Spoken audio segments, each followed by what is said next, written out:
Hey, is it working? I literally spent 5 minutes talking into a microphone, and then I looked at the chat, and people were like, "We can't hear you." I don't know. I've never had issues with StreamYards, but I think it's working now. I'm gonna go to my YouTube channel and watch, and if I get the playback, yes, it's working. It's working now. Sweet. Okay, how's everybody doing? That was only a waste of 10 minutes. That wasn't that bad. At least I didn't go like 20 questions, and that would have been terrible. I hope you're all doing well. Gotta tweet this out that it's finally working. Hey, come on in. So this is makes me a little self-conscious. I'm used to talking to a microphone with like a script in front of me, but not in front of a live audience. I don't know, it's not that weird, but I want to try and do this more because I'd like to be better at speaking extemporaneously. Obviously my videos are scripted. Um, so I'm not used to speaking off the cuff. I'd like to do that more though. So I figured I'd start out with a Q&A. Maybe more of these come. Got plenty of questions. We'll see how many I get through. Might bring in some people in later. See, those are the flubs I want to stop. Might bring some people in later. Also, I have a bit of a rumbly tumbly. A little bit of indigestion. So if like I burp into the microphone, I apologize. Housekeeping. So Tuesday's video is up and it's there for patrons. Get to view it early, obviously. Friday's video should be up tonight. Now, fortunately, I recorded a really long video for Friday, and I realized when I was editing it that it's going to be like a 35-minute video. So fortunately, it's split nicely down the middle. So I was like, I basically have two videos here. So I'll just retool it a bit, and there'll be two cohesive narratives in their own right. So I should have this Friday's video and next Tuesday's video up fairly quickly. So obviously patrons get to view that early, but if you don't feel like being a patron, which is fine, you will just rest assured that videos are coming down the pike, as they say. Now on to the questions. I took questions from patrons, from people on Twitter, from people on YouTube, and I will be answering all the patron questions first, and then I kind of cherry picked the ones I liked from YouTube and Twitter. First question is, why don't you appear on camera anymore? I'm not opposed to it. I would like to eventually do that one day. Right now, I just don't have the time to edit more stuff like that. It's just easier with the avatar and just doing the audio only. Getting the lighting and getting the camera right and all that garbage is annoying. It's something I'm not very good at. And again, I would like to get back into it, but not now, not anytime soon. Probably you're just gonna have to look at the scuba diver for now, including this avatar right here, the anime scuba diver. Okay. Whose view of politics do you find more ridiculous / amusing? Progressives. If you're not a progressive Democrat, you're corrupt. Or populists. The elites control everything, so let's give them more power. So let's give more power to the elites. Obviously, those are not mutually exclusive. There are plenty of populist progressives. There is a logic to if you don't agree with me, you're corrupt. It's terrible. It's got a number of flawed premises, I should say, but it actually unfolds in a logical manner. I've talked about the case before, and it's basically everybody knows that progressive ideas work. Those get the best results. Single payer healthcare doesn't have any downsides. Pulling out of the wars will just make the world a safer place at less cost to us. This sort of thing. And everybody knows this, basically, is they also think. And fortunately, they're also super politically popular because they all poll well. So they work extremely well. They're very popular. Therefore, there's no reason for a politician not to run on them. If they run on them, they'll get good results and they'll win landslide elections because that's what the people want. Therefore, if you're against those things, it's because you're corrupt. Now, again, terribly flawed in its premises, most of those things fall apart under the slightest bit of scrutiny, but there is a logic to it. Whereas the sort of the populist web of beliefs, such as they exist, are just rife with contradictions at every turn, including the elites control everything and they're using it for self-serving purposes, and so let's give them more power. So look at the CHIPS Act, which I think got signed by Biden at this point. The people who were applauding it the most here online were the populists, like Crystal and Sagar and Kyle Kalinske. They're all like, yeah, we need to do this to bring manufacturing back home. And the bill basically just writes blank checks to semiconductor producers. So you're all bent out of shape because corporate America has a lot of influence in politics, which it does. And your answer to get the results you want is to give them more money with strings attached. And they're also constantly complaining about the politicians serving the donors and neglecting the needs of the people. And you want to give them more power over the economy. Like, I get that they think it's going to work out when they have proper oversight and it's constructed in such a way, but that's the the people who wrote out the legislation that came before this thought that too. So I don't know. I'm skeptical. Second question. Do you believe the reason why the Republican Party has moved away from free market principles is due to the effects of the 2008 crash, or that there are a lot more working class voters in the party who join the GOP due to their cultural issues, who don't share the same level of enthusiasm for deregulation that the GOP elites do? I don't think the GOP has ever been too much of a free market party. To the extent that they have been, it's largely been rhetorical, which, I guess rhetoric is better than nothing, but, when they don't have the policies that live up to that rhetoric, people tend to roll their eyes at that. But definitely there's less of, I remember the 2012 election when, the Tea Party was the big thing in the Republican Party, and they were very much free marketeers in their rhetoric. It was like, get the government out of the way, and then the animal spirits of the free market will be let loose.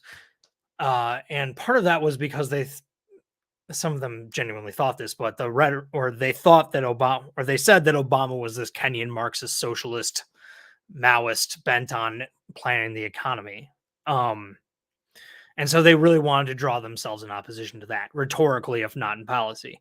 Now, I don't think the policies have changed that much, but the rhetoric definitely has. You get your Tucker Carlsons who are way more about managing the economy with governments to achieve certain outcomes rather than letting people decide what they want, and the collective market, as such as it exists, making the decisions. So to answer your question, the rhetoric has largely changed. I don't think most people were actually on board with the free market stuff.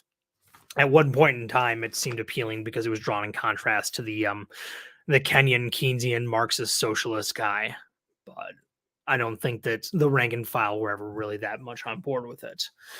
Question 3. Do you think religion, even as someone who doesn't think of it has any truth to it, has any value for people's personal lives or as a society as a whole? Thoughts on NIMBY versus YIMBY thing? As far as religion goes, obviously there have been people who found Jesus and that helped them get over their crack addiction or whatever. Obviously, religion can be useful for some people. That's fine. Whatever. If you want to use it as a form of self-help, that's okay.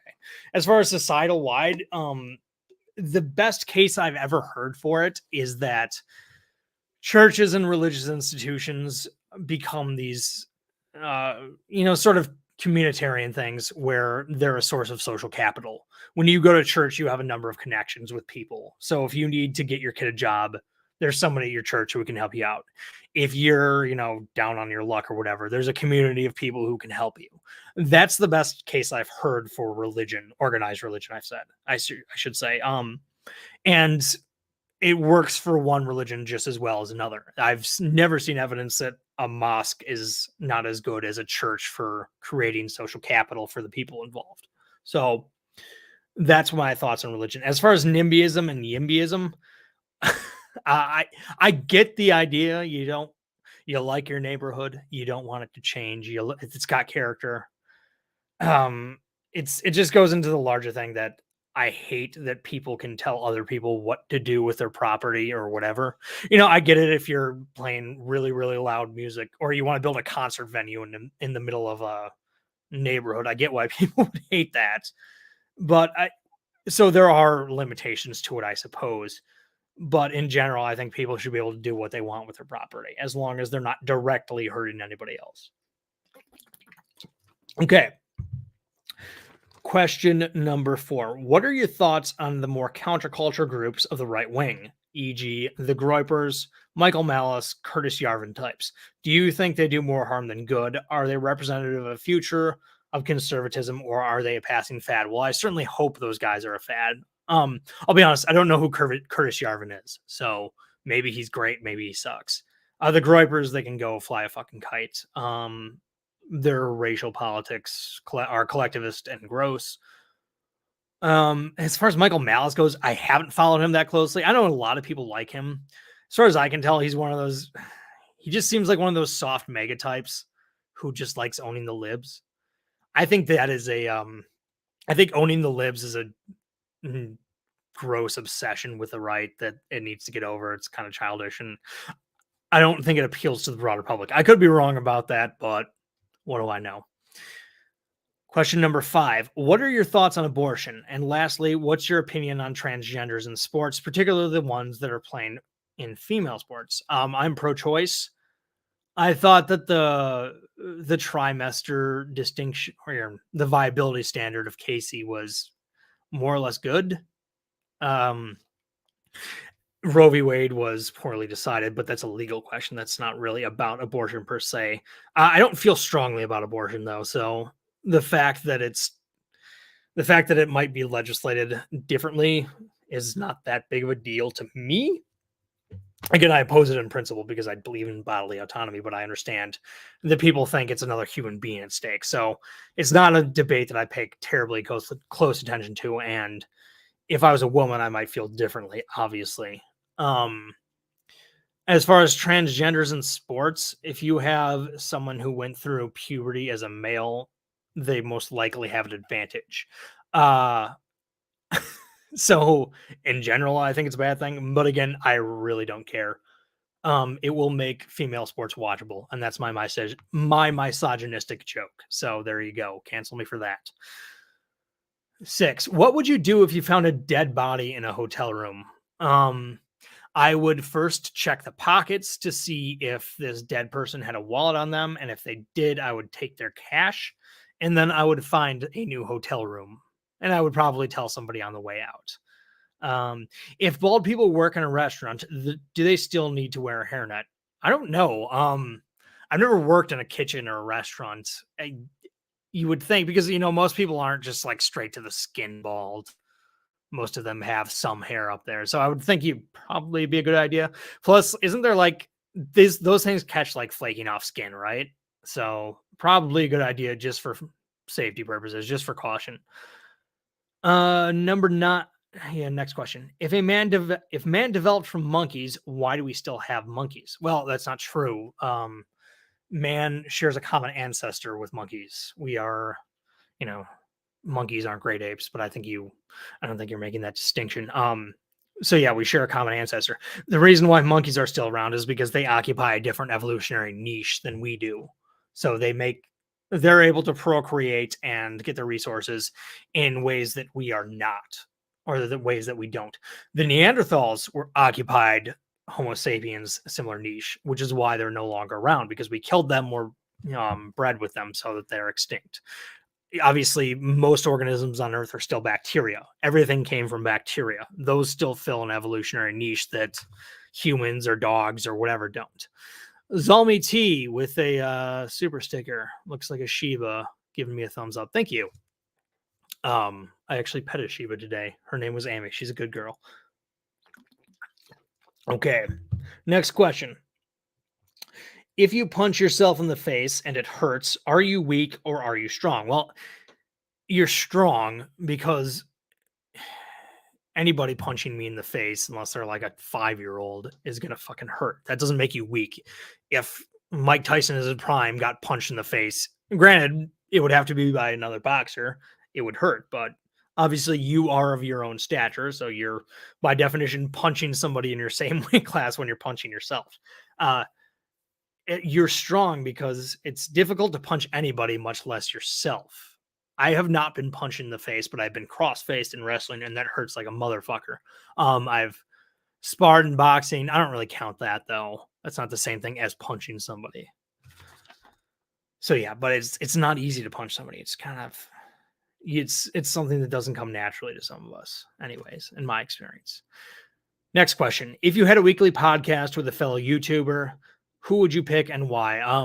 If you watch our stream from yesterday, we had a bunch of people on. I think I would pick Kevin Castley just because he would do most of the talking. He's a pretty smart guy. So I would just be like, I would just outsource to him and be like, go ahead, Kevin. So that's who I would do a podcast with because I could just step away at any moment and he would still probably be going off. Next question. What are your opinions on Sargon of Akkad? I know you've expressed skepticism about some of his views, but I imagine you give him credit for his values. I have not watched Sargon in a long time. I know his channel got taken away, but now it's back, I think. Um, it's not that I enjoy he was when the anti-SJW thing was big was obviously when he was coming up. And I was really into that. And as far as that goes, I thought he was good. Yeah, obviously during the Trump administration or the Trump presidency, he and I did not share the same politics for the most part. So I disagreed with him that said, I don't think he was dishonest about it. As far as his character goes, I've never interacted with him personally, but everybody I know says that he's cool. He doesn't big time people. He'll talk with basically anybody. So that seems to speak well of him. So, but yeah, I haven't followed his opinions lately. I think he's big on Stop the Steal, and obviously he's wrong about that. But yeah, sorry, I haven't been paying attention to him lately. Okay, let's see here. We got a super chat. Go to the thing. Fucking yeah.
Hey, can you guys hear me? I am back. My power literally went out for like 2 seconds in the entire building. Did the stream stay up? You guys can still hear me, right? Did you hear me yelling? I wasn't that mad. It was very odd. The one thing that kind of sucks, bullshit excuse, eat me. Um, the one thing that really sucks about my power going out is that my microwave is completely stupid, and like you literally cannot set the clock on it. So you have to just plug it in at 1:01 a.m. To have it on the right time. So I don't know who designed that. I literally went through the manual and was like followed it step by step, and I could not set the time. So I don't know. Maybe I just bought a defective unit. Anyways, where were we? There were a couple super chats, and I'm gonna try and find those and answer them. I hope they're still here because people give their money. I feel obligated to answer them. We'll see. One was from Justin. It had something to do with Christian Watson being a wide receiver on the Packers. Justin, just type it in again and I'll answer it. I see you in the chat. So another one, I forget who sent it. Sorry, guys. Anyways, where were we? Ask the question again, Justin. If you want to come in, just DM me. By the way, I'll let you chat with me. What would be your top priority if you became president tomorrow? I would end the IRS, and I would stop tax withholding, meaning you would have to write the government a check at the end of the year, or at some point in the year. You would not be able to.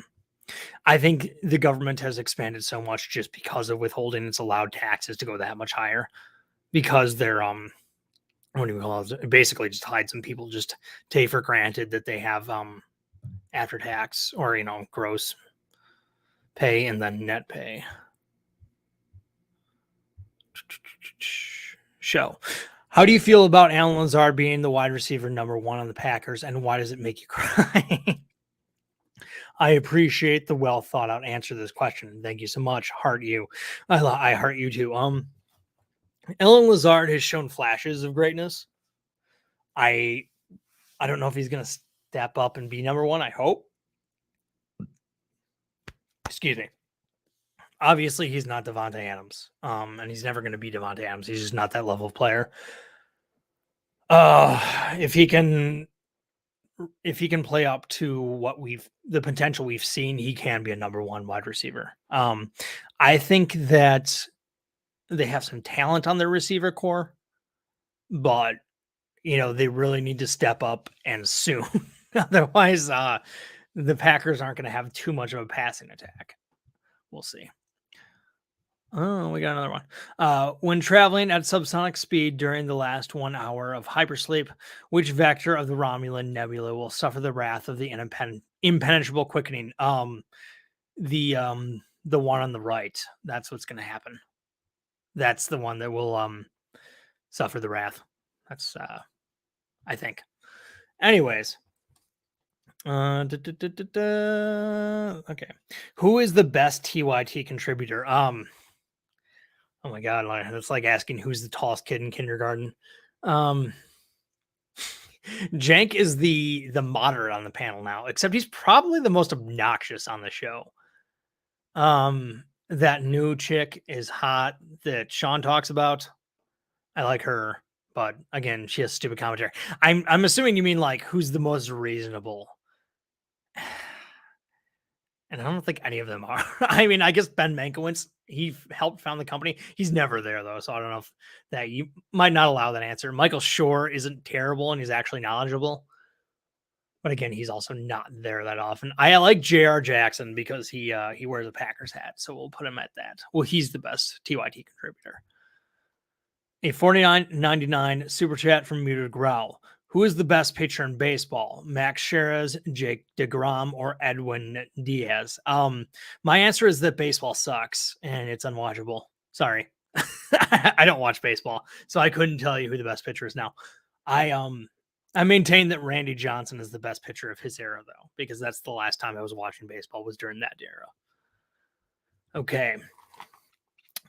Will you please go back on Sitch and Adam? Your episode reacting to the Humanist Report is by far their best show ever. Well, thank you very much.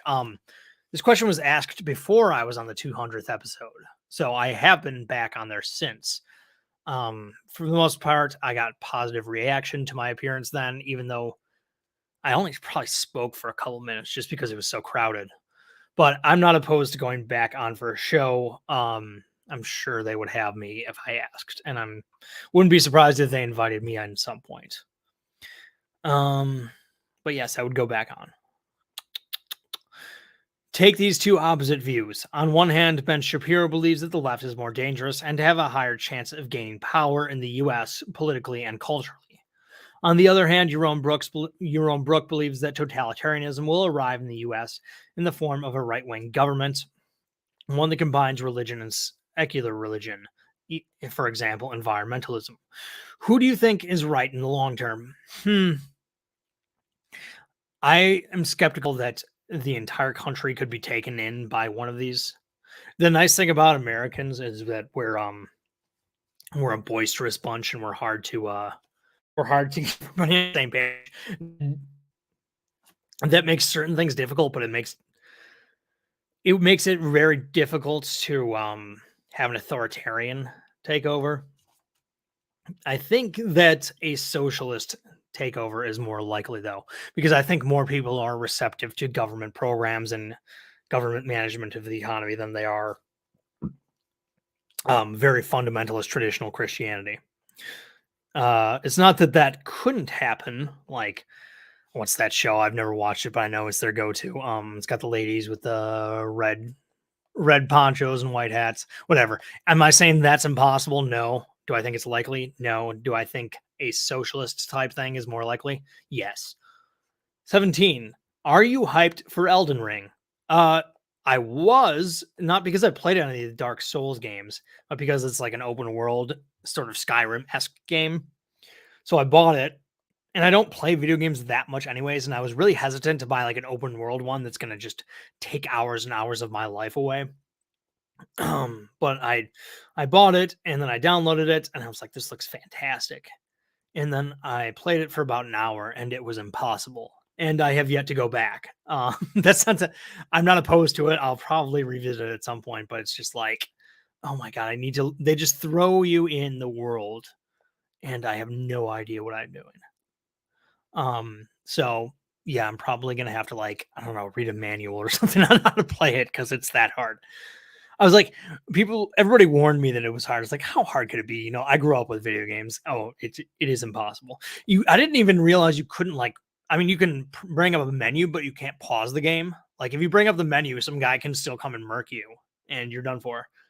Like, what if I have to pee? What if I'm drinking beer and like I have to pee every 10 minutes, like I usually do? Then I can't play, and I'm not likely to play it if I can't drink while I'm doing it. Favorite online commentator you don't agree with. Least favorite commentator you do agree with. Answering in reverse order. There's not that many commentators who are on the same page as me, so that's a pretty shallow pool. God, I don't know. That's a good question. I'd have to think about that. Thoughts on Thomas Sowell? Favorite book. Vision of the Anointed is his best book, in my opinion. He's a great author. He's extremely smart. His work is extremely accessible. I would recommend him as an author to anybody. Oh, Sean gave us a question. Who would win in a fight, the quartering or the trans that beat him up that one time? Well, obviously the trans.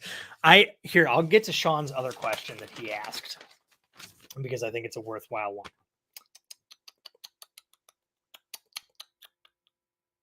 Where the fuck is it? Okay. Who would win in a fight, the quartering or Brie Larson? So far as I can tell, Brie Larson's superpower is shooting energy, which is a pretty lame superpower.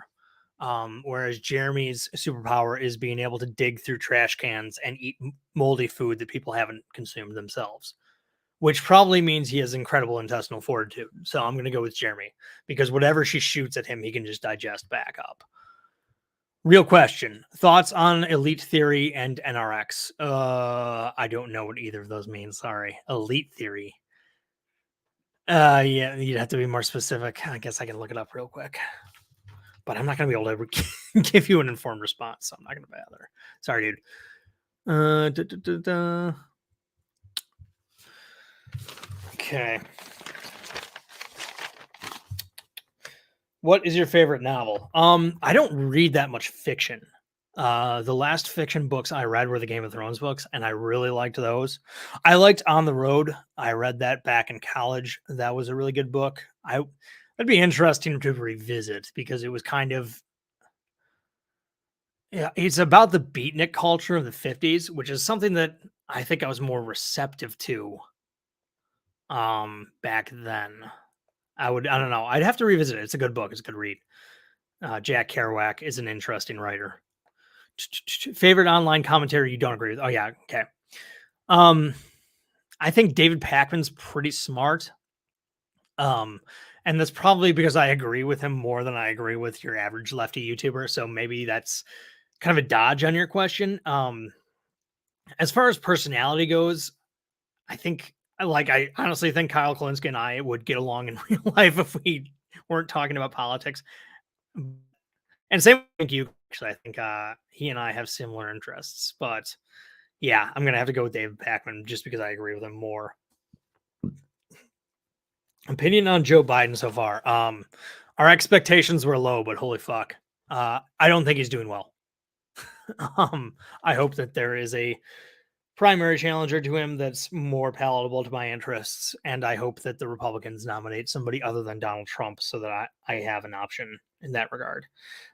21, favorite president, George Washington. The thing I like about George Washington, obviously I know that's very cliche answer, but I'm impressed that he basically could have been king if he wanted to, or he could have been, at the very least been president for life. Instead, he decided to sign off on a system that basically, at the time, made the executive less powerful than the Congress.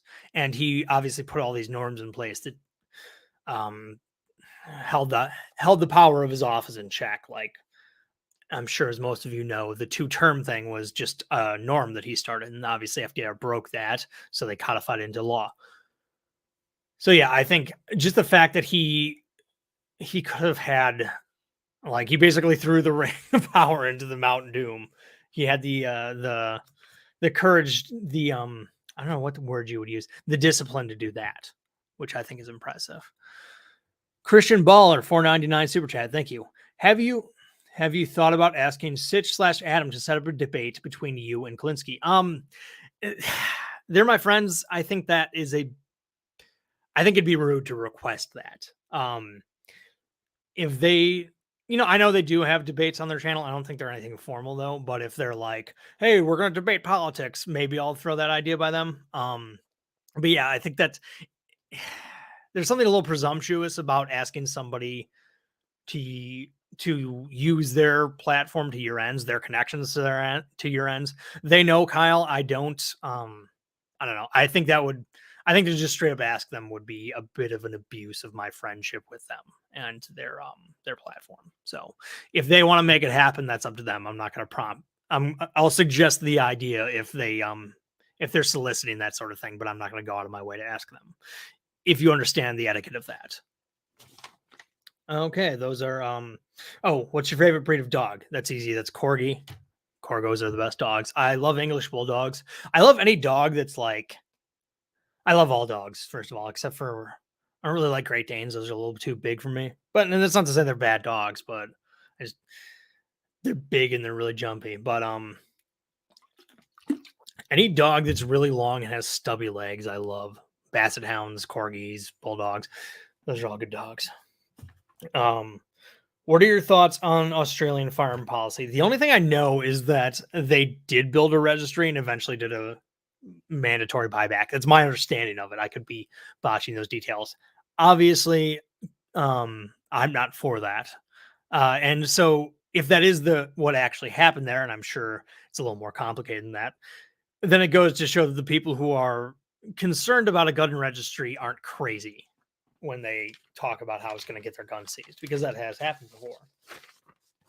Okay, on to the YouTube Twitter questions. Been watching your channel for a long time, and I've yet to see any scuba related content. When can we expect a deep dive into that topic? I see what you did there. Also, do you still think YouTube is bad for politics, or has your opinion changed or evolved on that? Yes, I do think it's still bad for politics. Everything I said in my YouTube is bad for politics video stands. It's not exclusive to YouTube. I think the proliferation of choices of information has basically siloed people off into echo chambers. Again, this is true with blogs, this is true with podcasts, and it's true with YouTube. And to that extent, I think it's been a bad thing. It's also given people the ability to make money off of really terrible ideas, which incentivizes those terrible ideas. Now, what the solution to that is, I don't know. I certainly don't think the government should be involved. As far as scuba diving content goes, underwater cameras are expensive. That's not to say that I wouldn't take one out with me and like broadcast diving. Most of the lakes around here are kind of dead and lifeless. They don't really look very impressive underwater. As far as the industry goes, that's actually something I would talk about because it's virtually unregulated, which is weird because it's a very dangerous hobby. So it's kind of funny because the equipment is safe and there's protocol involved, but none of it involves the government. So it's an interesting industry to look at, and I probably will do that at some point. I'd love to hear what libertarianism means to you. I find it means different things to different people. I'm a big fan of your work, by the way. Thank you. Well, first of all, you need to know that there are no real libertarians. The real libertarians were the friends we made along the way. To me, libertarians are probably the worst about excommunicating each other. I don't know why that is, but I can only speculate. To me, and I'm a softer libertarian to the extent that I am one. I don't rep the label anymore because my foreign policy views are just too divergent with your average libertarian. But in domestic politics, I'm pretty staunchly libertarian. To me, libertarianism basically means your cardinal virtue is liberty, and that you think people should be able to, consenting adults should be able to do what they want as long as they're not hurting anybody. And the word consenting adults has sexual connotations, but that's true for basically any activity, whether it's how you spend your money, what you put into your body, where you want to go, whatever. That's the essence of liberty to me. And a libertarian is someone who prioritizes liberty above all. As a former UPSer, were you a Teamster? How did your experience, whether or not, shape your views on unions as a whole? Yes, for the brief time I was in labor or the labor force, I was a Teamster.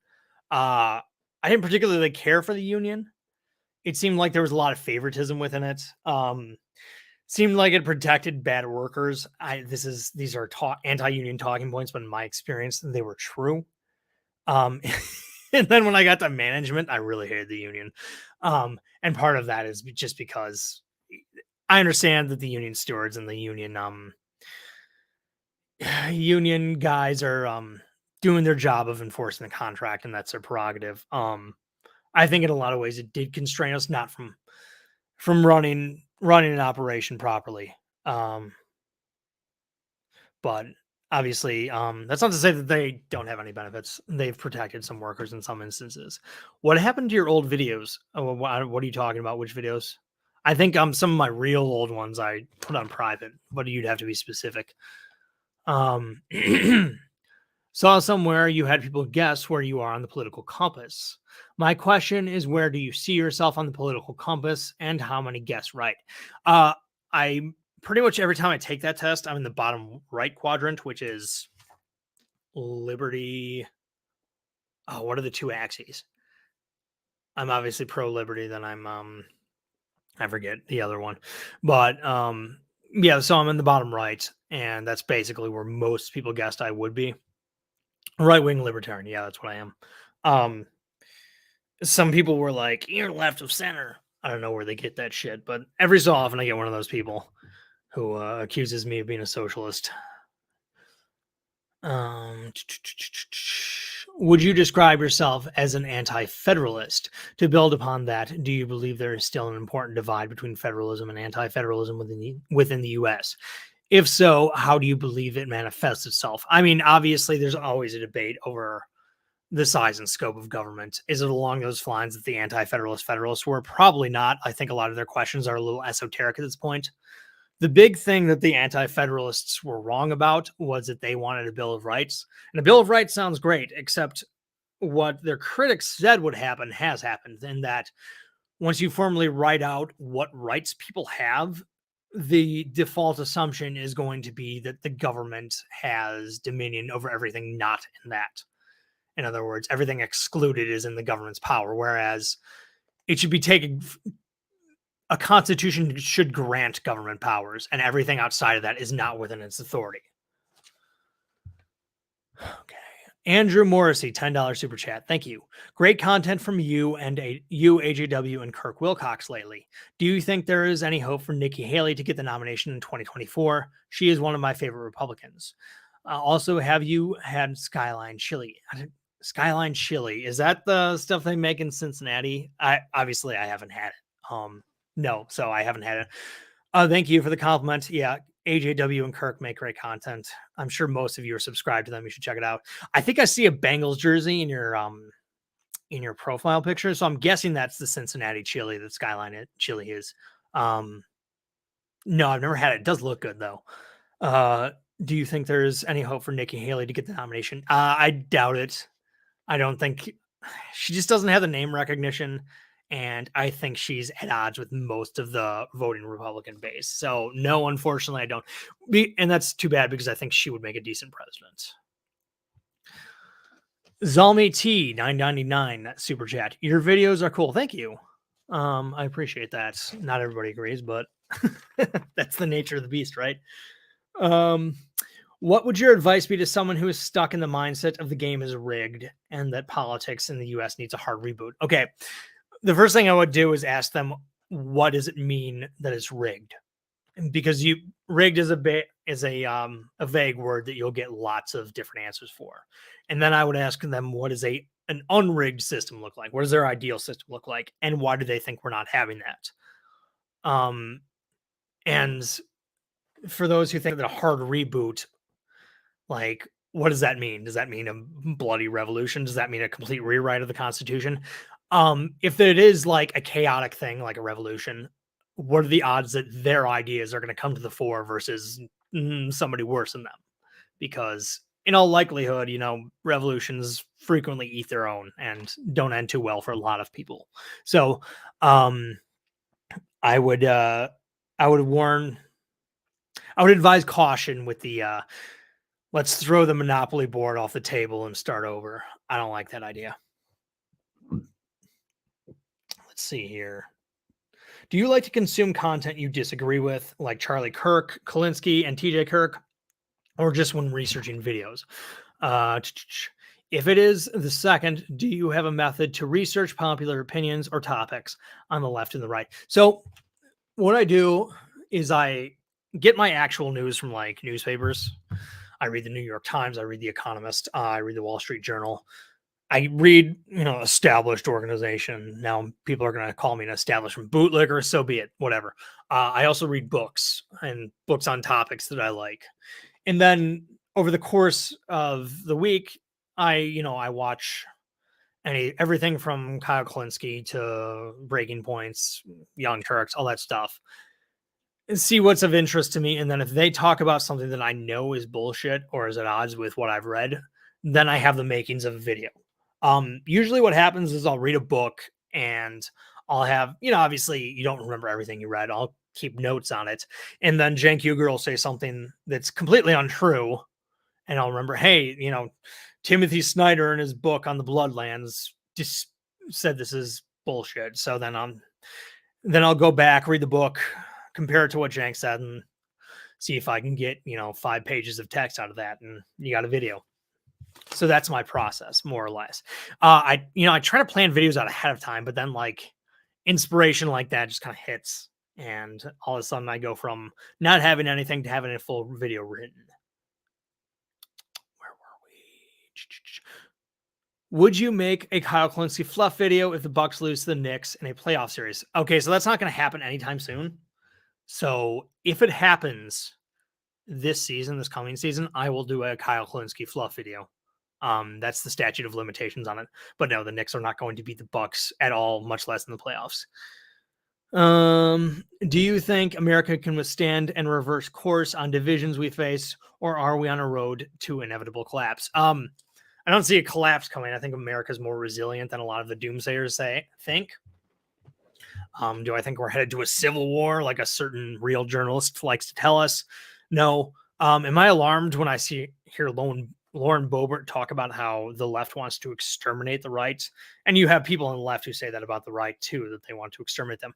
Yeah, when you think you're like actually enemies with people, that is alarming. What if it, and that behavior is rewarded with politics, which to me, that's why the solution, among other things, is to make politics less important. Make decisions of governance down to the smallest level possible. Preferably most decisions will be made by the individual. Those that can't be made by the individual will be made in the town or locality. Those that can't be made by the town or locality will be made by the county, then the state, and so on and so forth. I think that's the best way to live in a country with people who disagree with each other on fundamental issues and frankly right now don't really like each other. Do I think it will have, this?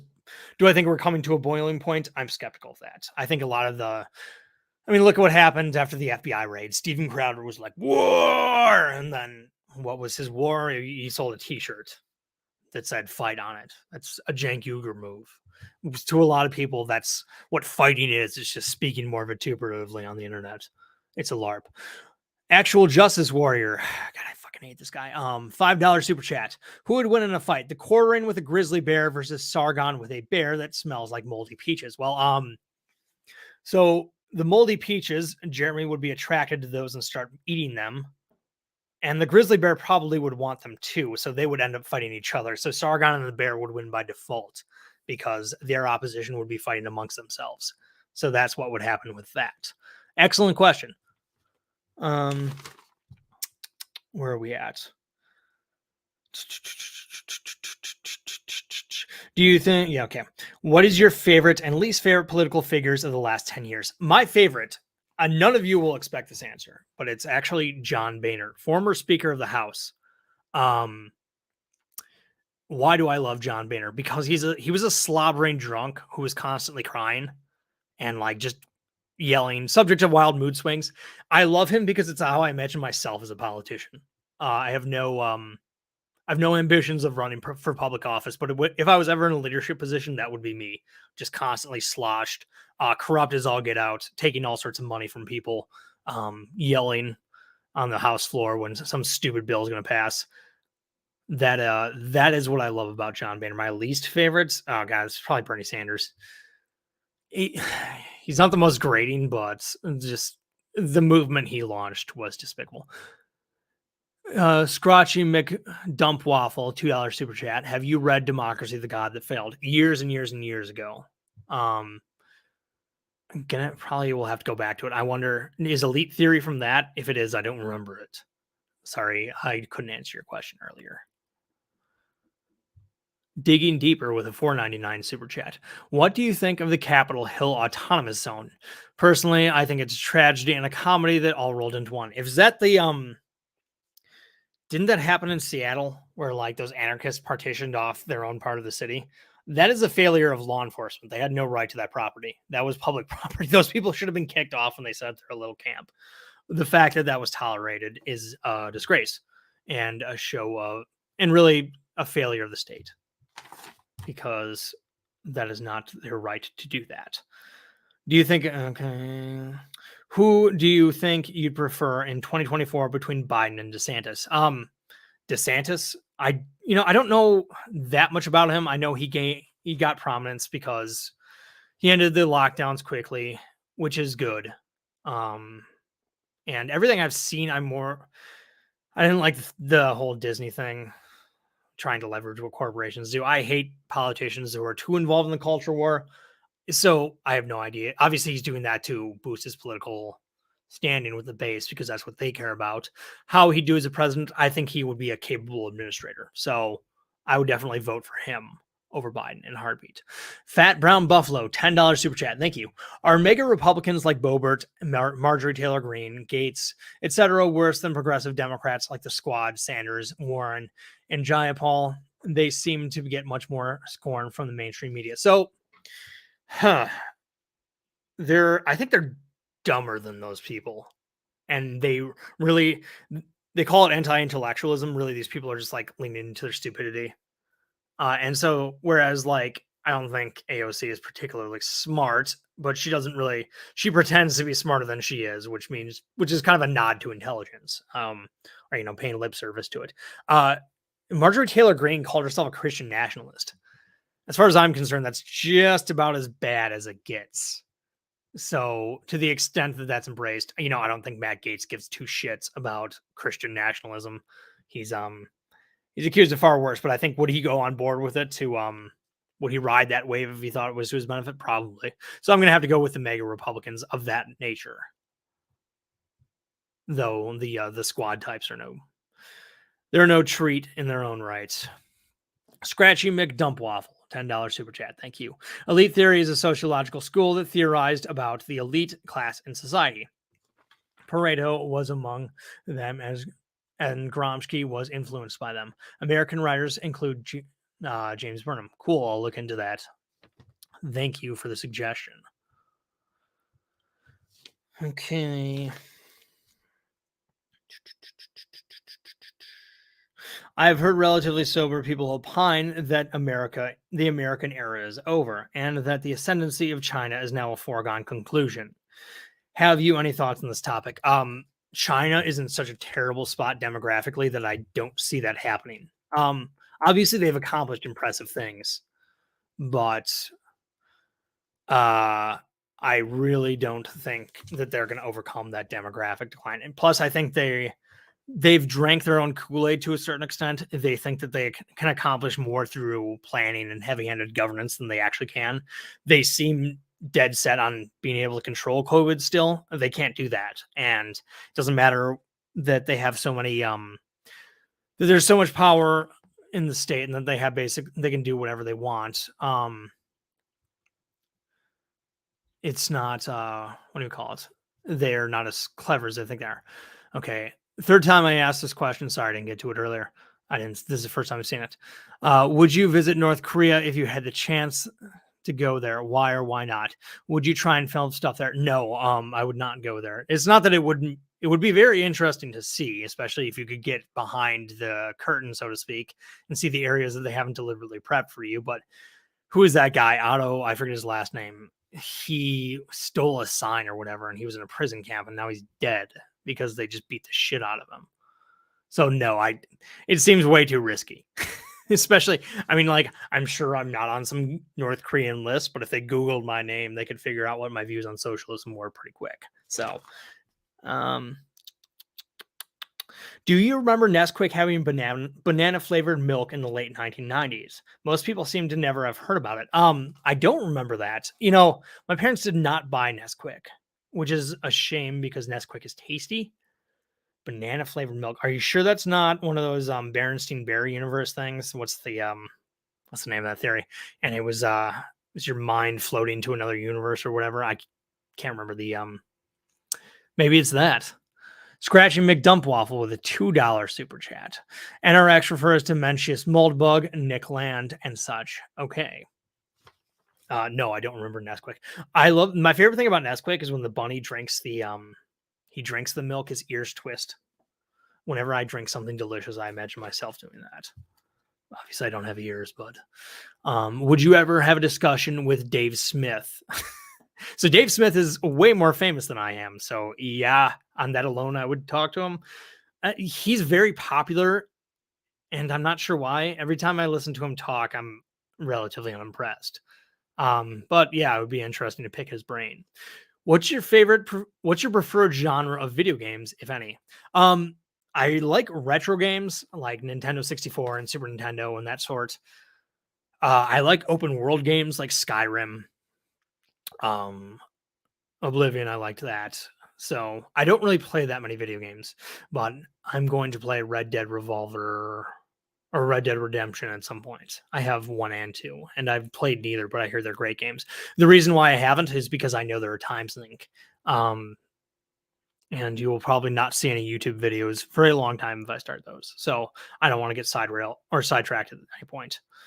What made you turn into a libertarian? So when I was in 3rd grade, there was the Sammy Sosa and Mark McGuire were in a race to break the home run record.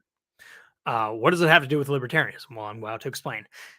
I was big into like trading baseball cards and football cards and sports memorabilia at the time. So it's one of the few things that I knew had value at that point. And I remember hearing about how if somebody caught the 72nd home run, because I think that was the magic number that broke the record, they would owe the IRS tens of thousands of dollars in taxes. And I remember being like, what the fuck? Why? Like, the IRS didn't do anything. How come they get money because you were lucky enough to catch this home run? Like, what did they do? And that was my very first libertarian thought. So I think it was innate to a certain degree. I was taken aback by the injustice of taxation. When I was, God, probably 2014 is when and I was never like a far left progressive. I was more of a, what they would call today, a shit lib. And I just started to lose, sounds weird, sounds religious, but lose faith in the government's ability to solve problems. And there were 2 documentaries that I watched, and one was about organic food. And one of the complaints was that the farm subsidies were helping the big guys. They were helping the factory farms. And that if they actually got rid of those and went to a free market, then these smaller organic farmers would be able to compete. And that's the first time I really heard, and these are not like right-wing people who were saying this, but that's the first time I heard somebody make the case that actually taking government out of the equation would help things along. And they made a very compelling case. And I was like, maybe that's true for other things. That's not the moment I became a libertarian. There was no moment. But that really planted a seed in my head. Let's go figure, it's about farming. That, hey, maybe the government is the cause of the problems, and, tooling around with the more policies is not the answer. Another movie I watched was Super Size Me, which I like as a movie, because, or it's a documentary, I should say. That's the one where Morgan Spurlock eats McDonald's for a month straight. And then, like, I like that somebody experiments on themselves, but like that for the sake of research and art. But like, go figure, it was unhealthy. Who would have thought that eating fast food every fucking day would raise your blood pressure and get you fatter? But he goes into like, he starts talking about why McDonald's is so popular. And he's like, well, it's an advertising thing, because McDonald's advertises way more and vegetable companies don't advertise. Nah, nah, nah, nah, nah. And I'm going by memory here, so that might not be the the best representation would have said, but there was something along those lines. And I thought, like, no, that's bullshit. Like, people eat McDonald's because it's delicious, and people don't eat vegetables as much because they're not as delicious. And nannies like you think it's a problem of advertising. And so I sort of looked at that as like, here's a thing that the government can't solve. This is on the individual. So like, watching those 2 movies, those 2 documentaries, was formative for me in that way. Those planted the seeds of that. Maybe the government isn't a good means of problem solving. And that's how I kind of drifted more towards libertarianism. But like I said, I think that there was something innate there. Digging deeper, 499 super chat. Thoughts on humanity's chances of colonizing Mars and going beyond the solar system? Do you think it would be comparable to U.S. expansion westward? I don't know a whole lot about space travel, but as I understand, the logistics of going to Mars are pretty hard. I hope that we do go out in the galaxy and expand our species. I think it's our imperative to do that. As far as the U.S. expansion westward, if we encountered life there, it would probably be comparable to when, Europeans interacted with the natives here. Probably wouldn't end well for one of them. I think that's kind of inevitable, especially if we have intentions of expanding our footprint there. and presumably whatever species are there. I don't think that there is life on Mars, but if we reached a planet where there was life on it, they would be hostile to these weird aliens landing on their planet. Um, Want to drop acid and go to a haunted house with me this October? I'm really asking. I've never done psychedelics. I like reality, so I think I will skip the psychedelics, especially if I'm going to a haunted house. I think that would be awful. Um, I enjoy haunted houses. I like the fun of being scared.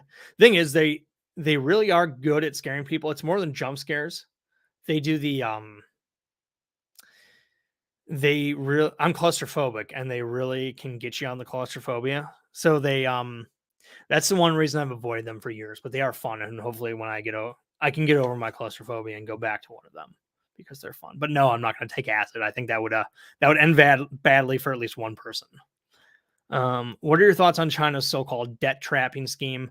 China doesn't have much leverage when countries can simply default. When China has been dealing with China, which China has been dealing with recently.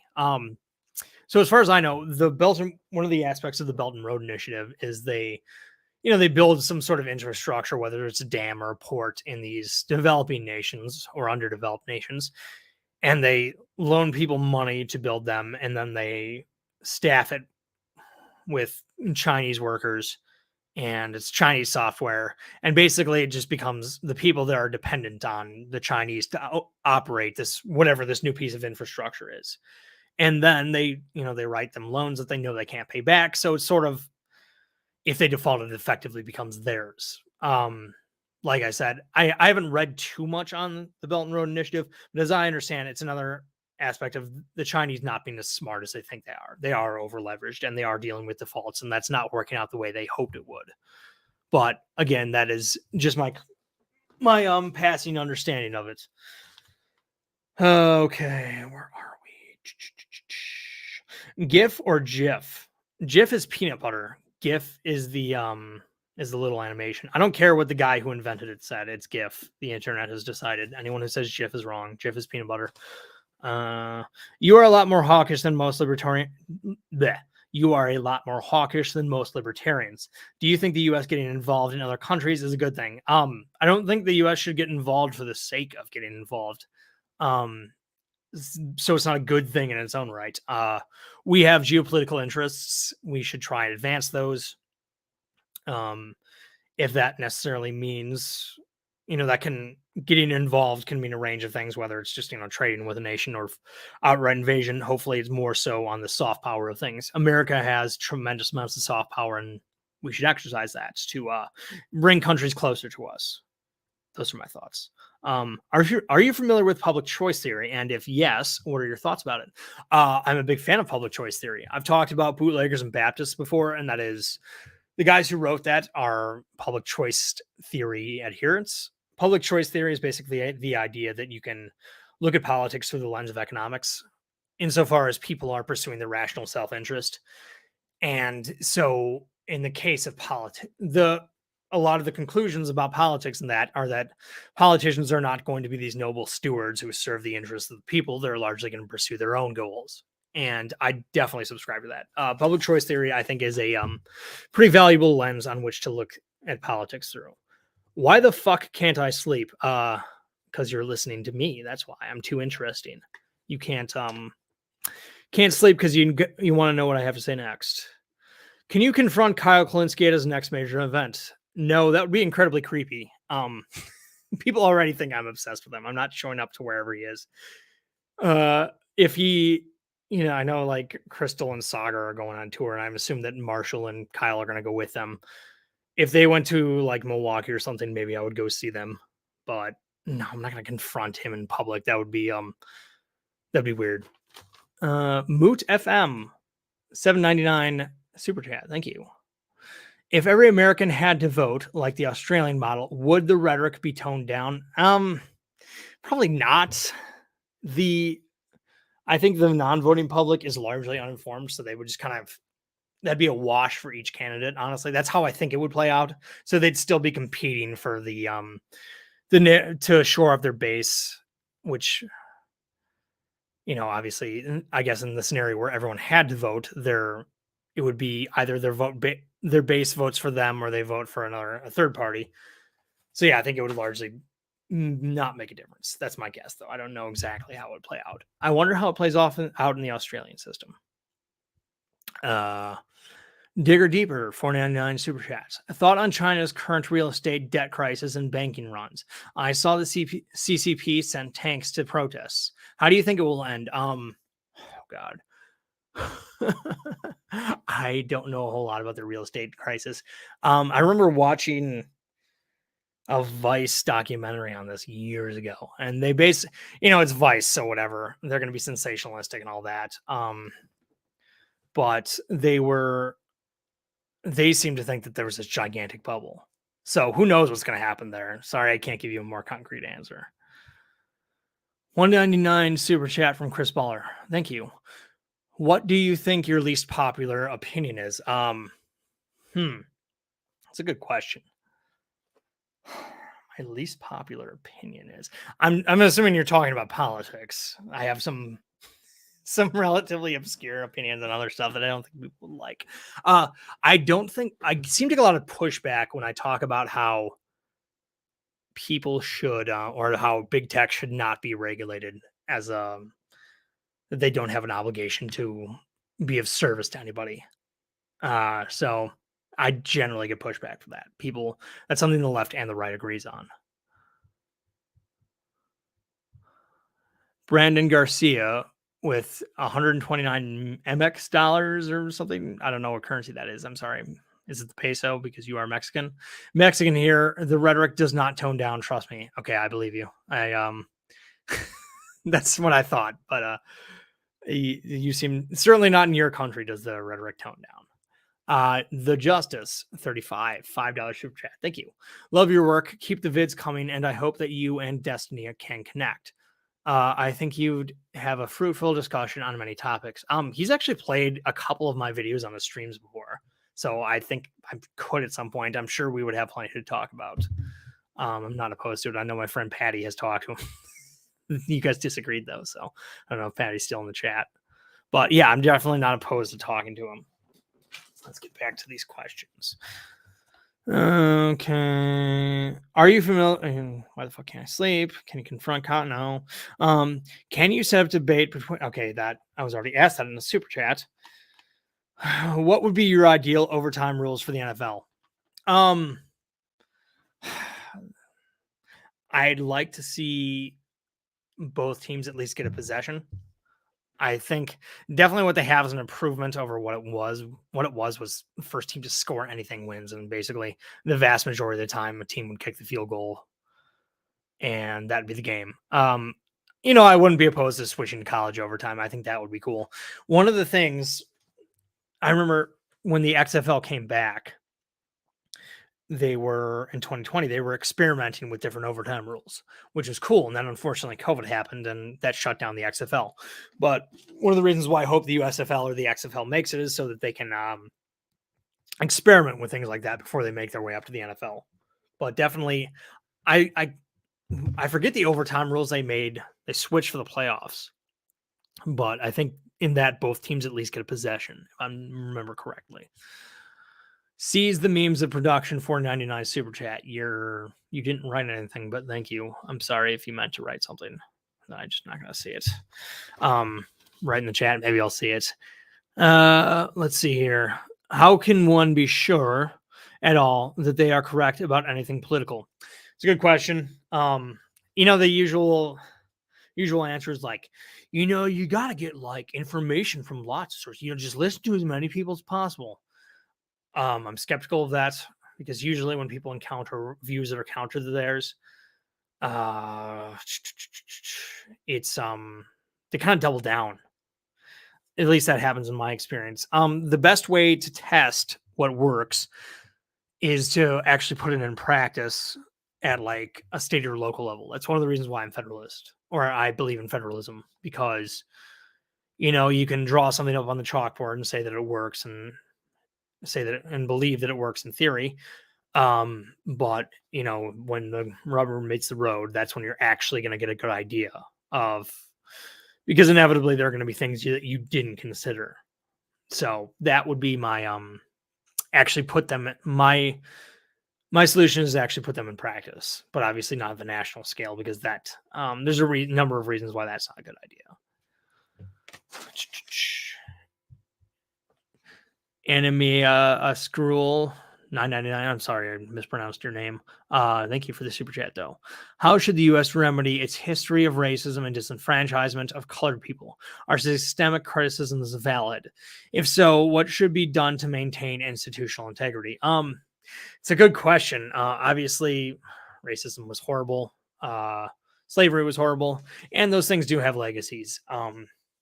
You know, most people alive now didn't have anything to do with them. So I don't see how, taking resources from non people of color now to put them into some sort of programs to remedy disenfranchisement is going to A, achieve results, B, create a more harmonious society between races. So I don't have a great answer, but I don't think that's going to work for what it's worth. The sort of the reparations argument, I'm very skeptical that something like that would work in theory, much less practice.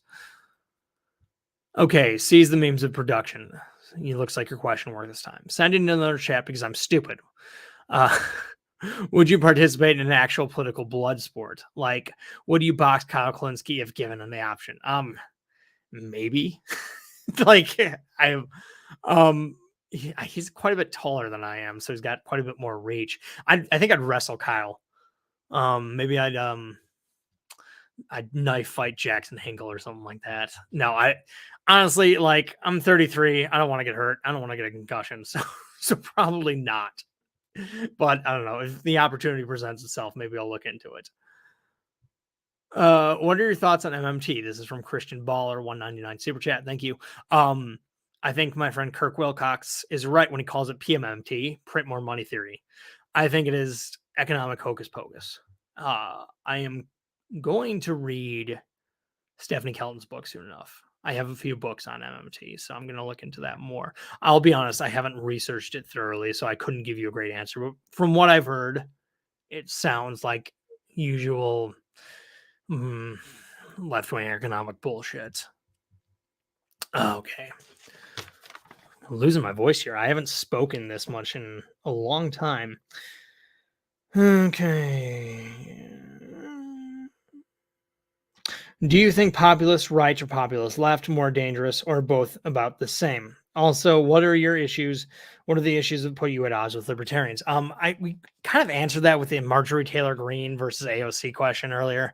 I think the Christian nationalists are more dangerous in theory, though I think the left is more likely to have success. So, in principle, the right-wing populists are more dangerous. In practice, the left-wing populists are more dangerous. That's my short answer. What puts you at odds with most libertarians? Foreign policy is the obvious one, but it depends on what you consider a libertarian. The fact that I believe in stop signs puts me at odds with some libertarians, but so be it. $5 super chat from James Parker. What country would you say you know the most about other than the US? Probably Russia. I've read the most about that. I had an odd fascination with Russia as a kid. I got this atlas when I was in first grade. And so that was in 93. And I think my mom bought the atlas in like 1990, or that's when that was published. And so it had the USSR as its own little page. It was a kid's atlas. And I was like, man, this landmass is just awesome. There's so much going on there. And then I played the game Red Alert when I was in second grade, and I thought it was the coolest game. And I thought it was awesome that you could fight as the Soviet Union. So I've been oddly fascinated with Russia ever since then. And so, yeah, I've read maybe 20 books on Russia in the last like 5 years. So it's a very interesting country. It's peculiar, people say America is exceptional, and that means a lot of different things to a lot of different people, but Russia is exceptional in that it's very strange. It's very eccentric, so to speak. Christian Baller with another 199 super chat. Please research this and own Adam Friended on it. Will do. I know that they're really into MMT, so yeah, maybe we could talk about that with them at some point. Let's see here. It's 9:38. Gotta lose my voice here. I'm going to keep going though. I don't have too many more questions to go. Would you date someone you don't agree with politically? Sure. I mean, if they were like a Nazi, no, but yeah, for the most part, if they're within the spectrum of American politics, yeah, I would, I would date somebody who has different politics than I am. I have, within reason, of course. Any thoughts on the Free State Project in New Hampshire? I'm unfamiliar with that, but thank you for your $10 super chat and diploid Dunkeek. I might bring some friends on here in a few minutes. Maybe they know something about it. What do you think? Why do you think socialism is so appealing to people even after all the atrocities of the 20th century? So those atrocities happened long enough ago that people can explain them away now, or that there's enough history between now and then that they're a little more obscure. So they can just explain it away by saying that, well, the reason why millions of people died was because Stalin is a meanie, and because there are problems with the status quo. Socialism, which essentially advocates for planning, rational planning of society and the economy. People look at the flaws of the current system, which the current system is not free market capitalism; it's a mixed economy. But capitalism gets the rap because the government isn't directly involved in things. In a lot of them, the government largely works through employers and such. But capitalism gets the rap, and people look at the problems and they say, "Oh well, we need a plan to fix this." And so, a top-down coordinated effort seems appealing to people. That's my thoughts. Slunk for a $2 super chat. Thank you. Pitbull or wolf? Who wins? Probably a wolf. There. Speaking of Russia, which I mentioned earlier, there are these Russian dogs that were bred to kill wolves, and they would tear a pit bull apart. And they don't look that vicious. Pit bulls look kind of mean. These dogs, but apparently they can tear anything apart. I forget the name of their breed, but if you look at the book, Nothing is True and Anything is Possible, the cover is a woman laying on she's on one of those laying couches, and she's got 3 of those dogs around her. It's a really cool cover. Let's see here. Another question. Why? I already answered that one. What do you think the idea that Ukraine will be the new Afghanistan and that we are currently in the 1980s giving them Stinger missiles phase? That's the main reason I'm against supporting Ukraine. I feel like we're having to fight them in 20-ish years. So I think that analogy doesn't really work. I get that that's kind of the one that comes most readily to Americans because, Afghanistan was so involved with 9/11, which is a seminal moment for many of us. Ukraine is a much more stable country than Afghanistan ever was. If you look at how Afghanistan was formed, it's supposed to be a buffer state between India, British India, and like China. And so they deliberately carved out a space with multiple ethnicities that wasn't supposed to be easily controlled. And the geography is terribly hostile. And obviously a particularly tribal form of Islam was prominently featured there. So it's much more of by invading that country, you're much more sticking your dick in a bee's nest than Ukraine. And Ukraine actually has much more stable institutions that they can handle these weapons. That's not to say that there might not be problems with all the arms going there, but I think it's much less likely to be like an Afghanistan situation. Okay, let's see here. Danny Lunkenheimer, $5 super chat. Thank you. Why did you vote for Biden, and what are your thoughts on his presidency? Also, who do you think will be the GOP nominee in 2024? I voted for Biden because the alternative was Trump, and with Donald Trump, there is no bottom to that barrel. I really do think he would reach for anything if he thought it would benefit his short-term interests. And so Biden was the alternative. It's not that I liked Biden or thought he would be a good president. He hasn't been a good president. Unfortunately, I think to answer your second question, Trump will be the nominee again in 2024. I hope it's somebody like Ron DeSantis, but I'm skeptical. $4.99 super chat from Digging Deeper. Thank you. Why do you think people like Richard Wolff claim they want a decentralized commune system, but praise centralized systems like China and the USSR? That's because I think they're mostly lying about the democracy in workplace. I think that's a bullshit ruse. Whether they know it or not, eventually they're going to pull out the guns and make society conform to their plans if they get power, which I don't think they will, fortunately. But yeah, the democracy in the workplace, that's at best, that's a naive stepping stone to something more akin to central planning. At worst, that's a ruse that they're trying to market themselves on.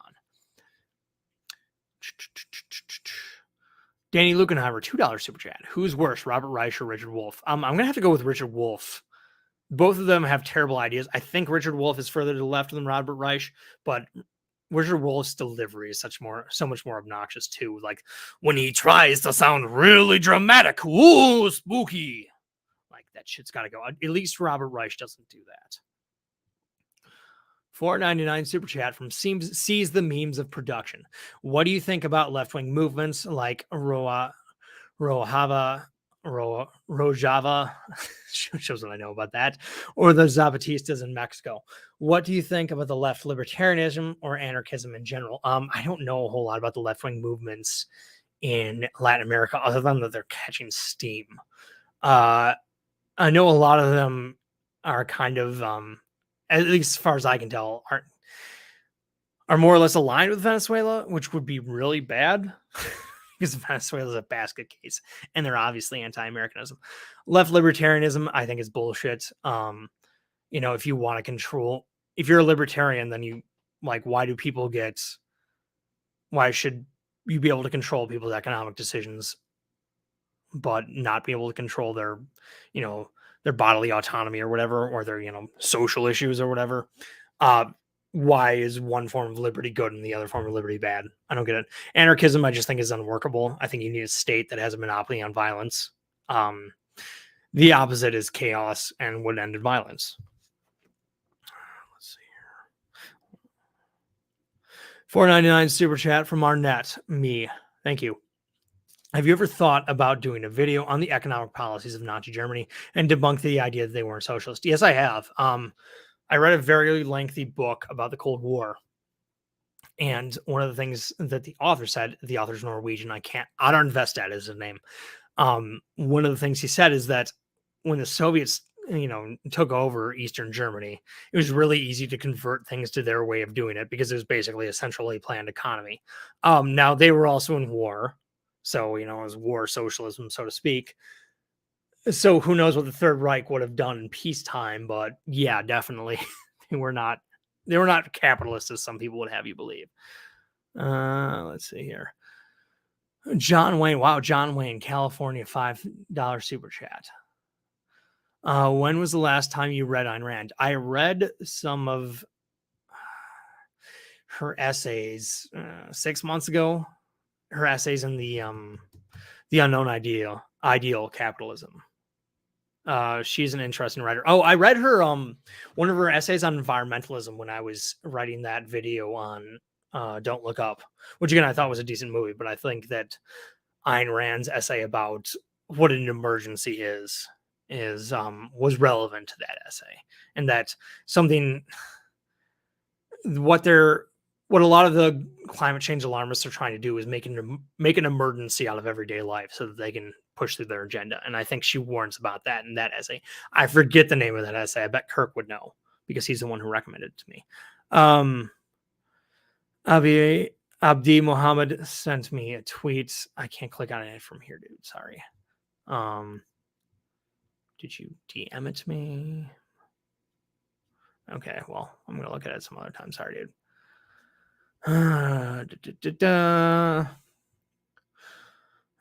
Ali 2567 $4.99 super chat. I'm worried that the state GOPs are going to go full stupid mode if Trump gets indicted, like secession crap. I don't have faith in people's common sense. You might be right about that. Like I know there's some people with some very scary rhetoric, certainly making it to the top of state politics in the Republican Party. I hope that if they achieve power, that the actual realities of governance take precedence over whatever fever dreams they have. It's different being the governor of a state than it is being a congressman. Being a congressman, you can essentially be a pseudo celebrity, kind of like Matt Gaetz is. When you're the governor of Arizona, like that one chick wants to be, you actually have some responsibilities and duties that you have to deliver on. Otherwise, people are going to be very dissatisfied with you. Danny Lukenheimer, $5 super chat. How long do you think it will take for Trumpism / right-wing populism to leave the Republican Party? I believe it could be a while, unfortunately. You're probably right. But earlier I was talking about the Tea Party and how that was very much antithetical to what Trump is, at least in rhetoric. That wasn't that long ago. That was like 12 years ago. So it's hard to say how long Trumpism is going to have its hold. I think obviously Trumpism is more of a cult of personality than anything. So that goes when he croaks, and he will eventually because he's old and fat. As far as like the ideology that is sort of tied to it, and the nationalist populism, they'll probably be around for a lot longer. That will probably outlive Trump, unfortunately. Hopefully, I mean, it's always been around. Hopefully, it gets chased back into the sewer. But we'll see. I'm reading a book right now called The Rise and Fall of the Neoliberal Order by Gary Gertz, who's a historian. And, he talks about how a political order is bigger than any particular election. And it's basically the state of things such that both parties have to really buy into them. So you need right now where we seem to be drifting into a political order where both sides of the political spectrum really buy into this command and control of the country, and hopefully underlying realities take us away from that. Moot FM $7.99. I don't know what kind of money that is. Are those Australian dollars? You asked a question about Australia earlier, so I don't. Maybe it is. Would you do a video about the rise and fall of the Drunken Peasants / TJ Kirk? I love their podcast and was a loyal TJ, but had a fanatic for years. The Drunken Peasants are still on, and at least as far as I know, I have not watched them. I stopped watching them like right before TJ left because it was just becoming so boring and repetitive. But yeah, I was a fan for a while. There was a channel, I want to say the channel's name was Admiral Murphy, and he kind of did a pseudo documentary of them and their rise and fall. And so that was good. And I would recommend looking into that if you want good details on it. I guess my question for you would be, is it fair to say that Brett Keane ended the Drunken Peasants as we know it?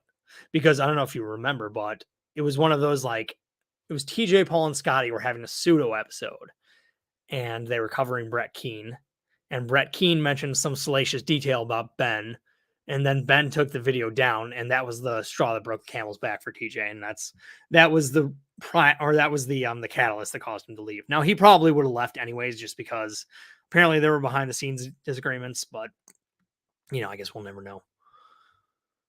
Okay. Lucifer Arc, $10 super chat. Thank you.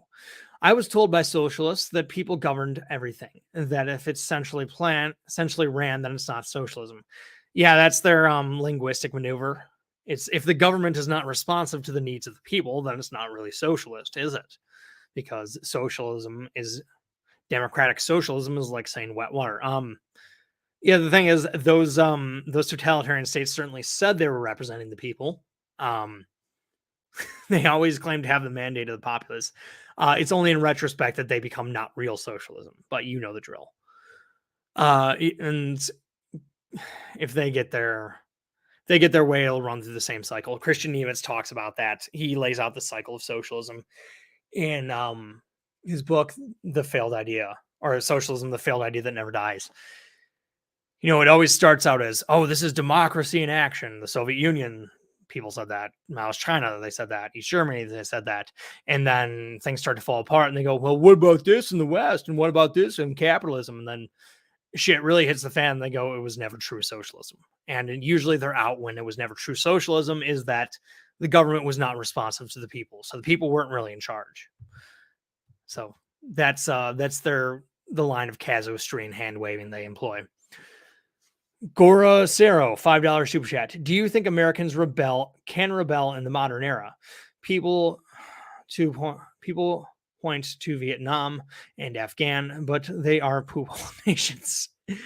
We might be too materialistic. First of all, I don't think that's going to happen anytime soon, that there's going to be a significant uprising of people with their guns. But, a lot of people laugh off the idea that like Bubba with his AR-15 is going to take on the government. And I don't think that's an idea that can be dismissed outrightly. It's not like a bunch of rednecks are going to line up in a field and the U.S. Army with their tanks are going to line up and cross that field and they're going to shoot at each other. It would be a counterinsurgency.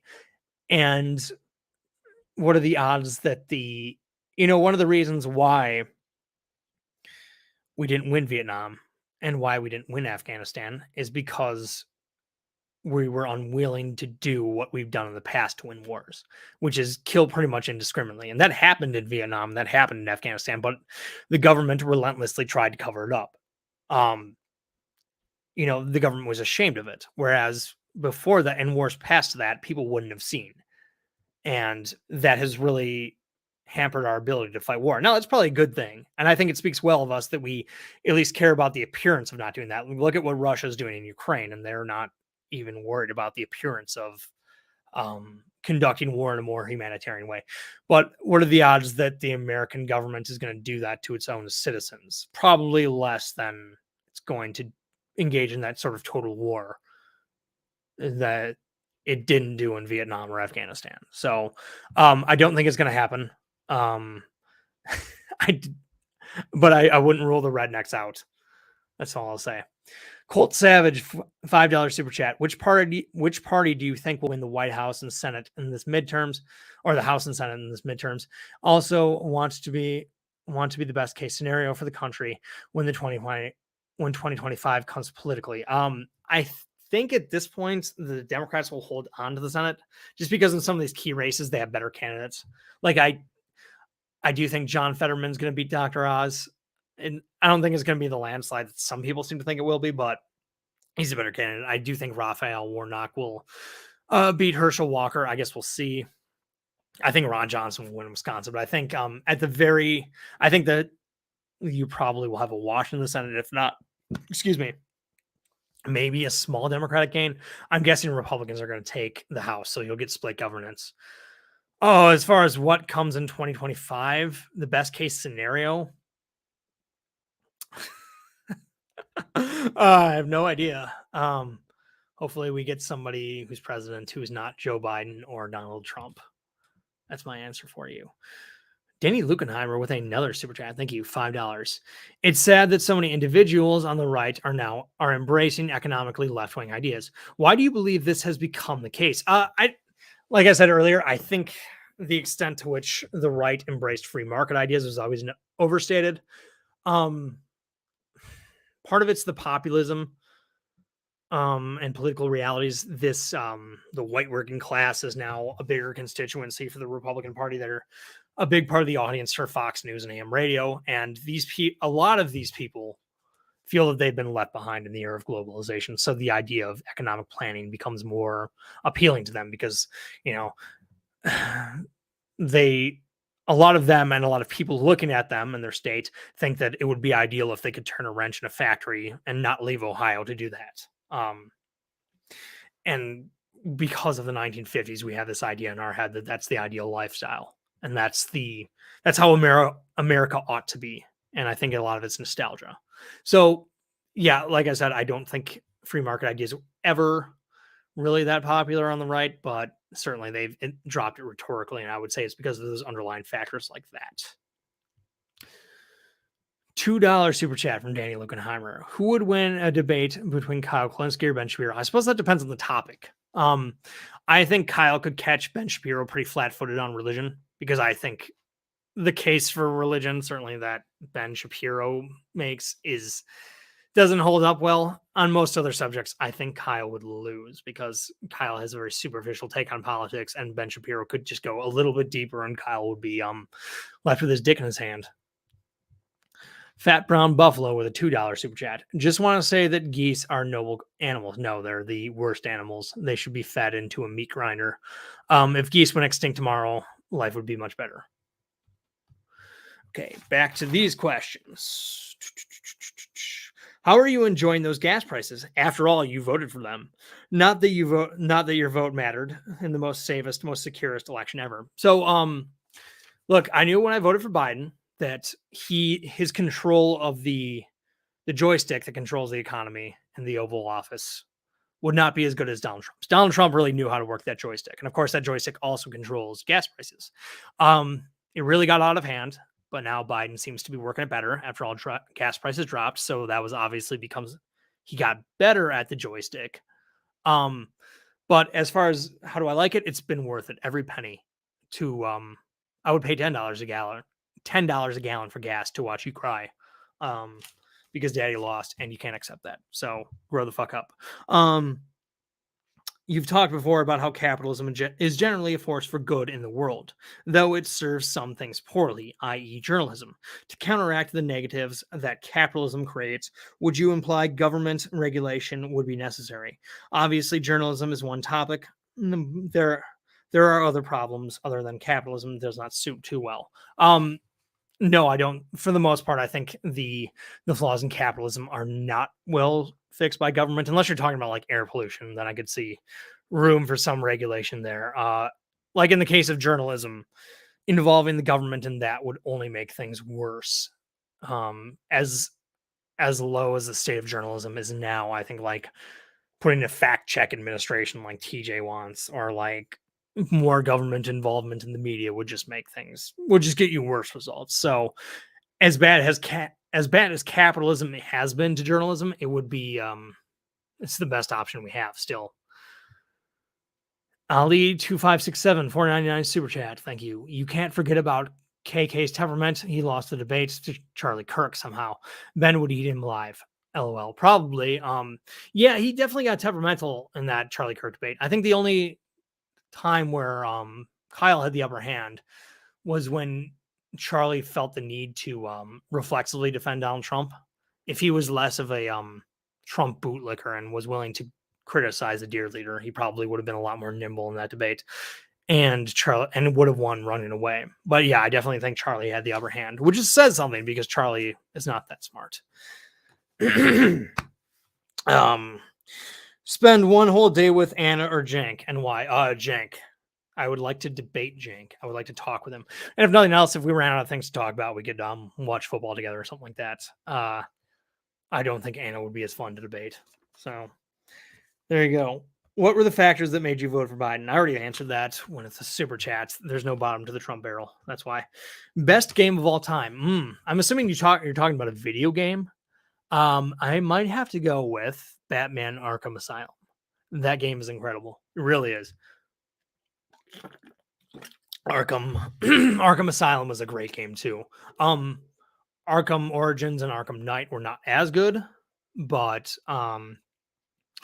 they're still quality games. But yeah, I'm gonna have to go with Arkham Asylum, which is surprising for me because it's like 12 years old at this point, but it's a newer game by my standards, given that I play a ton of retro games.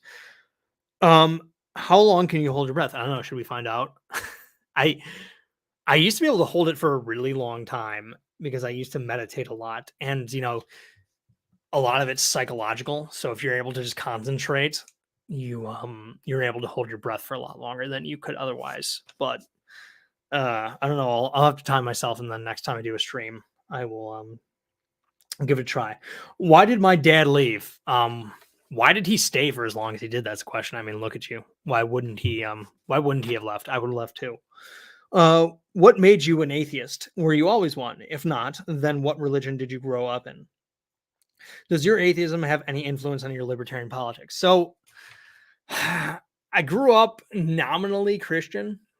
Like, my mom was Christian, and she'd talk to me and my brother about Jesus and God, but we never went to church or anything like that until, I don't know, middle school. My mom started to bring me and my brother into it. I think that's because her dad died, so she wanted to get close with God. And she wanted to bring us along for the ride, which I was not too receptive to at the time. But actually, when I got in high school, I started to read the Bible and I started to pray a lot. This is going to sound pathetic because I essentially look at it as a form of self-help. I know other people have done that too. When you're a teenager and things are weird, you're basically looking to cling to anything. And Christianity was kind of my thing. I read the entirety of the Bible, which is more than most Christians say or can say. And but I didn't look too deep into theology, but I definitely believed in God and all that. When did I become an atheist? Another cliche thing is in college. um, that's when YouTube atheism really took off, and I got really into that, and I loved watching those videos, and those obviously won me over a lot. But it wasn't until I started reading Christian apologetics that I became an atheist. When I got exposed to that case, I thought that case is so weak, and that, well, look at it, I'm an atheist. I was absolutely convinced that it was nonsense when I started reading that stuff. Uh, I'm still an atheist. I'm less sour on religion than I once was. I don't think it's this enormous problem that I used to think. Obviously, it can still cause problems, but I also talked about some of its benefits earlier in the stream. Excuse me. Does it influence your libertarian politics? I don't think so. You know, you could argue that's why I'm pro-choice. Maybe that's why I'm pro-gay marriage, stuff like that. But you know, most people my age are that anyways, so maybe not. Hard to say. Coke or Pepsi? I think Pepsi gets a lot of bad rap, or gets a bad rap on a lot of fronts. I like cherry Coke better than wild cherry Pepsi. Though I think if I got to drink something out of a plastic bottle, I'm going to go with Pepsi. And then out of an aluminum can, give me some Pepsi. Yeah, Diet Coke is better than Diet Pepsi though. So that's my nuanced take on the Coke or Pepsi. You know, like some people like to look at it like this, but like I think it's a false binary, man. I don't play by those rules. Please do a video on your opinion / hypothesis of how it is possible to actually return to a free market economy in our time with both parties pushing big government. So the best theory on how this is going to happen is the one that Kevin D. Williamson lays out in his book, The End is Near, Nothing, or the end is near and it's going to be awesome. He basically thinks that the government is going to take on so much debt, and that so much of the budget will be devoted to paying off that debt that it won't be able to service other programs, and hence we're going to have to find solutions outside of the government. Uh, I hope it might be the case that that's going to happen. We're not far off from the from I the just the interest on the debt that we're paying is a larger and larger portion of our budget. It's not far off from being the largest portion of our budget. It's going to be soon. Um, Whether or not that means that we have to ditch government programs by necessity, that's hard to say. I don't know. Anyways, that's all my questions. So my voice is pretty rough now. I've been talking for forever. I think I'm going to go in a few minutes here. So if you have any last questions, I don't know, send in a super chat. I'll see if I can answer them. Your uncle would love that. Okay, good to know. All right. Yeah, I was gonna invite some people in, but I don't know. I've been going for 2 hours. So favorite football team, Green Bay Packers, obviously. And on that note, I think I'll just wrap up here. You guys, thank you for listening. Maybe I'll do this again sometime. Like I said, I'm gonna try and stream some more. We'll see. Obviously, it's not gonna be a Q&A every single time, but yeah, I don't know. I'll think about it. Maybe I'll stream. The thing is, I'm usually working at these hours, and this is one of the few weekends where I've had off. So I think these are much more friendly streaming hours in the middle of the day, but I could be wrong. Either way, thanks for listening. Thanks for your super chats. You guys were very generous. Take care. Have a good night. I will see you Tuesday. Bye.